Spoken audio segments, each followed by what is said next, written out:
当美国老哥的车没油了怎么办？3过加油站而不入，不是因为加不起，而是路边的野生汽车更有性价比。一次拉不开没有关系，还有第2次拉不开，第3次拉不开。2位老哥，咱就是说实在不行，叫个网约车吧。好的，让我们一起来看看今天又是怎么个故事。警灯一开，悠哉悠哉，赶快去拿纸，蹲下就开始。欢迎收看《最后的自由》，讲美国老哥最后的自由。现在洛圣都的天空5号直升机正在跟踪一辆黑色的轿车，原因是这位老哥在和 NPC 发生了刮蹭后选择了开溜，而阿斯的多次拦截都没能成功，反倒是让老哥的驾驶变得愈发激烈。于是为了安全起见，地面部队暂时撤离，等老哥折腾够了再出其不意，给他来个偷袭。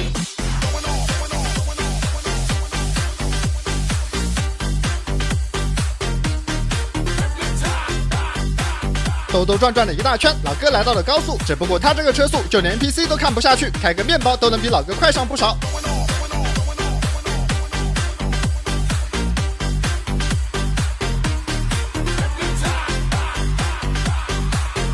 这个角度能够很轻易地认出来，老哥所驾驶的是一辆第8代本田雅阁。这款车每柜最高搭载 3.5 自吸 V6 发动机，最大马力280，但尽管如此也不影响老哥被 NPC 给刷的超车，这可把老哥气坏了。究竟谁才是主角？不玩了！只见他立刻就变道下了高速。或许此时就连老哥自己对于跑路也没有任何计划，我甚至怀疑他知不知道自己的头顶有直升机。而就在此时，他在前方发现了刚才超他车的面包车，这让他立刻两眼放光。好家伙，没有 Asa 就和 NPC 匹配是吧？我本以为这是个玩笑话，没想到当红色面包在前方路口停车之后，老哥放着右侧有路不走，偏偏选择跟在 NPC 身后，上去就给了他一个贴贴。而老哥认为这一下似乎还不太够，又一次倒车拉开距离，准备再次贴贴时，亮起的绿灯拯救了 NPC。老哥在路过时还不忘记减速，放下窗户，似乎是在对 NPC 说：“算你小子走运，今天有事儿就放你一马。”而这么一刺激后，老哥的车速比起刚才也是快上了不少。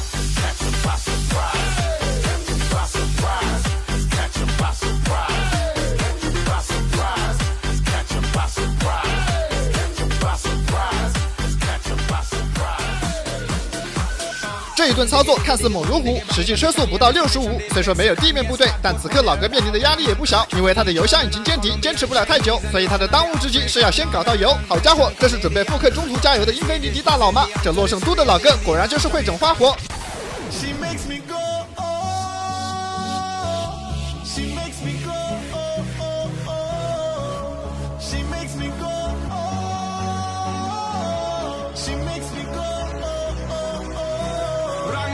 这时老哥来到了最近的加油站，放慢车速观察了许久，没有找到合适的野生油枪，虽然恋恋不舍，但也只能悻悻离去。车里的2位老哥4个口袋加起来凑不出半毛钱，不是说好的不是加不起吗？而也正是如此，让老哥想到了一个更有性价比的办法。那经常玩这款游戏的朋友，我问你，你去加过油吗？如果开到没油了，你会怎么办？没错，此刻的老哥和你想法一样。掉完头后的老哥一路狂奔，走的路是越来越偏僻，路上的车流也变得越来越少。很快他便转入了一个荒无人烟的停车场。说来有些奇怪，老哥的目标非常明确，似乎是大老远就相中了这辆停在角落里的白色皮卡。停车之后，2人快速的朝着这辆车跑去。老哥不断的摸口袋，难道他有车钥匙？不，他没有，只是拉了2下车门，没有拉开就放弃了。这一下给副驾的老哥整不会了。不是兄弟，我以为你有开锁神技，合着跑了这么半天，你就是过来碰碰运气，甚至还放弃的如此轻易，拉着我折返跑，是不是故意浪费体力？没想到这老哥车技不咋地，干起事来更像儿戏。没办法，已经是一个笼子里的小黄鸡了，只能再努力努力。2位老哥再次出发，寻找新的机遇。才刚刚上路，就看见前方又出现了一个加油站，这给2位老哥眼睛都看直了。但正在加油的 NPC 紧紧地盯着油枪，让2人根本找不到宁愿购的机会。尽管是那么的依依不舍，但也只能硬着头皮离开。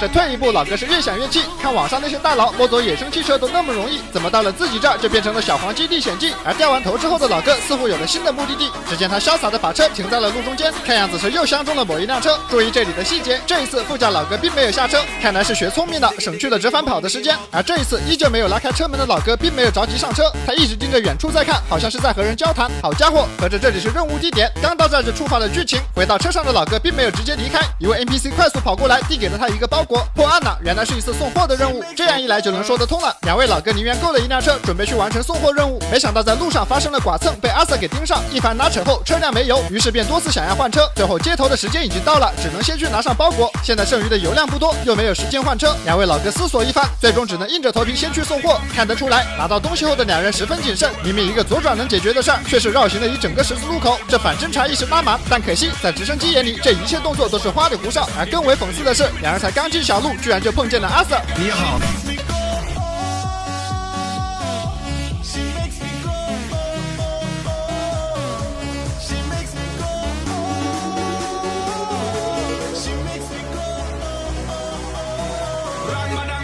虽然阿 Sir 好像并没有发现老哥，但是做贼心虚的他变得十分紧张。恰逢此时路口红灯，又被迫停了下来，就好比你特别赶时间时又碰到了堵车时的感受。再加上买家不断的打电话催促，老哥开始变得暴躁起来。明明已经没有路了，却硬是要从两车之间挤过去。可怜的两位 NPC 只是等个红灯的功夫，就被老哥强行来了一个贴贴，保险杠和后视镜当场自由，给两位 NPC 气得连忙爆沟。没空管那么多了，完成任务要紧。绿灯一亮，心急如焚的老哥便立刻冲了出去。殊不知人家送货都是低调行事，这老哥如此高调，还惹是生非，自然是留下了隐患，得罪了 NPC 可是会随机刷新氛围灯的。果不其然，老哥的前方才刚刚上完高速，一辆福特探险者就刷新在了他的身后。好家伙，现在是订单要超10了，身后还有阿 Sir 在追，车辆的油也不多，简直是低 buff 叠满，心都凉了半截。赶紧裹上神器小鹿泡芙暖绒被，去年不少朋友盖过都说好，蓬松柔软又保暖，安稳熟睡一整晚。冬被不要大几百，188到手给你送到家。之前盖的厚棉被美味熏天，还和压了五指山一样，手脚冰凉翻不了身。拿上小鹿用了3层隔离设计，中间的远红外发热面料，躺进去就很暖和，上下隔冷层都是超细氮纤维，细腻亲肤，手感好，牢牢锁温没烦恼，压根不让寒气进被窝。安心棉特殊的3维螺旋结构，让被子更加轻盈柔软，透气排汗，随便翻身拐弯都不会闷汗。内芯行缝固定，不跑棉不乱跑，还是7A 级物理抗菌加 A 类母婴级面料，贴敷裸睡也没问题。盖脏了就交给洗衣机，洗完还是好备一条，2个颜色3种尺寸任你选，厚度也能自己挑，心动就来领取专属优惠，把温暖带回家，保价大促送运险，2年内有问题就换新，别错过了。隔着屏幕我都感受到了老哥的绝望，不过此时的老哥倒是越跑越起劲，非但没有放弃，反而还操作了起来。在这个匝道口借助车流左躲右闪，最后突然向左变道回到了高速，路上的大车完美为老哥提供了掩护。仔细观察就会发现，阿 Sir 在这里已经走错了路，没有想到这么容易2人便分出了胜负。暂时取得领先的老哥不敢有半点停留，因为刚才的那一波加速已经让他彻底没油。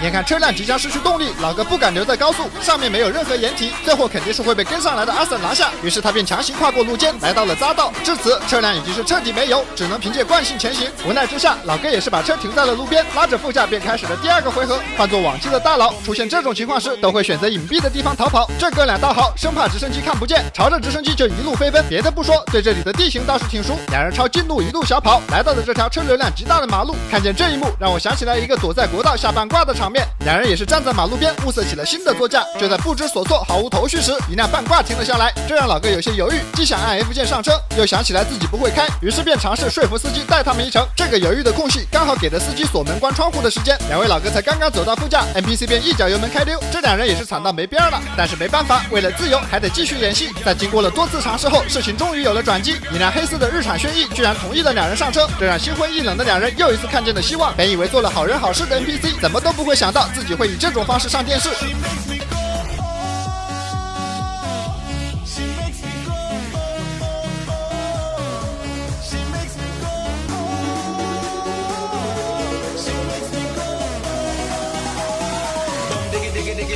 没想到上车还没一会儿，前方就出现了大堵车， NPC 还在纳闷这条路走了几年从来不堵，今天是个什么特殊的日子。而后排的2位老哥此时已经是如坐针毡，直升机把镜头拉远一看，好家伙，阿 Sir 已经盯上了这辆车。还不知情的老哥只觉得堵车实在受不了，刚要下车整活时，却是突然发现了身后的氛围灯，打扰了。老哥再次回到车里，装作无事发生。2人在车里是坐立不安，这轩逸明明不带座椅加热，怎么坐在后排还感觉烫屁股？而就在此时，第2辆氛围灯赶到了现场，老哥终于坐不住了，再等下去不成憋了吗？下下车后的两人朝着阿 Sir 的反方向跑了过去，但是别忘了，前方之所以堵车，那是因为阿 Sir 早已封住了路口。这么关键的时刻，画面怎么能卡？没关系，我帮大家快进了。此时两人已经精疲力尽，被阿 Sir 制服。虽说早就知道可能会是这样的结局，但还是没有想到这两位老哥居然这么能整活。而随着两位老哥失去了自己最后的自由，直升机把镜头一转，对准了乐于助人的 NPC。没有想到，明明是好心，却办了坏事。当看见阿 Sir 掏家伙指着自己时， NPC 恐怕已经后悔了无数次。这里就不得不提醒一下大家，当在路边遇见有需要帮助的人时，请务必先核实好人家的信息，最大程度的保护好自己，不要像这位 NPC 莫名其妙的被卷了进去，从好人好事差一点就变成了帮凶。好在经过核实后确认两人和老哥没有关系，才得以洗脱嫌疑。只是不知道下一次碰见这样的事情时，两人还会不会选择停车？那么问题来了，如果是你碰见这样的情况，你会选择停车吗？好了，随着两位老哥失去了自己最后的自由，本期的节目到这里也就结束了，感谢大家的观看，我是最后的自由，我们有缘再会。